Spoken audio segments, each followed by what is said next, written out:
Okay, well, let's bring in a guest, shall we? We're now joined live by Edward Lozansky, a professor of world politics at Moscow State University and the Higher School of Economics. Welcome to the programme. Thanks for coming in tonight. Now, what's your take on the reaction we've seen from the mainstream media, all jumping to the conclusion that Vladimir Putin would win the election even before we've got the results? Well, at this point, media, especially mainstream media, think they're spoilers. And I think the most important thing is what President Trump is going to do. And I expect him to deliver on what he campaigned. And I admit that I voted for him. And one of his promises was to improve relations with Russia. And I repeat during my lectures to students, I keep repeating his tweet. Remember, only haters and fools don't understand that good relations with Russia are also good for America. So this is my favorite tweet. And I think that now maybe we can have a fresh start. But of course there are a lot of people in America that aren't actually on board with that. Do you think all this was an abeyance anyway? A lot of people thought that maybe President Trump would make more headway in building better relations with Russia. But maybe it was always an abeyance until the next president was going to take up helm. It looks like it's going to be President Putin, but maybe because there could have been an element of doubt there, is that why things are possibly stalled, or won't we see much difference? Yeah, well, we know that Congress more or less tied Trump's hands on improving relations with Russia. But still, Trump performed some miracles in the past. No one expected him to win in the first place. He performed this miracle. Now we want more. I'm getting from him, because I'm his mailing list, one of his supporters. He keeps sending me emails saying, Edward, was my first name.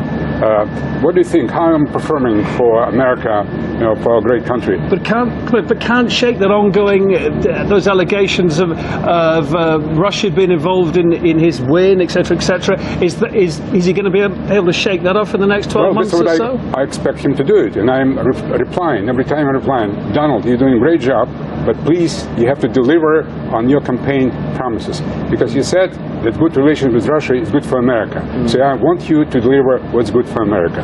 So we'll see. I expect him tomorrow to call Mr. Putin, congratulate him with his victory, and say, let's meet.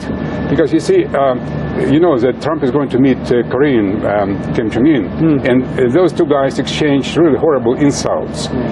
What good thing is that Putin and Trump never exchange any insults. They respect each other. They always say only good things about each other. So maybe it's much easier for Trump to meet Putin than meet Korean guys. Yeah, I mean, sometimes there's been the unexpected can happen. Look at Brexit, for instance. Look at Trump's election. Do you think we'll see some world politicians now, knowing that it looks like President Putin is going to be in a hot seat here for another 6 years, they're going to go tonight, hey, let's try and work better than maybe we've been trying to with this guy in the past? Can we try and bridge our differences, find some common ground? Do you think we'll see an impetus from that, some more energy for it? Some politicians, but I count on public opinion. I think that public should put some pressure on Congress. I think Russian public should also put pressure on government, on Russian parliament, on President Putin, that we want to improve relations, because it's going really to some dangerous state. We're now talking about war. We keep hearing, before war was unthinkable. Now more and more we hear messages that war is possible. So I think we need public to get involved and put some pressure.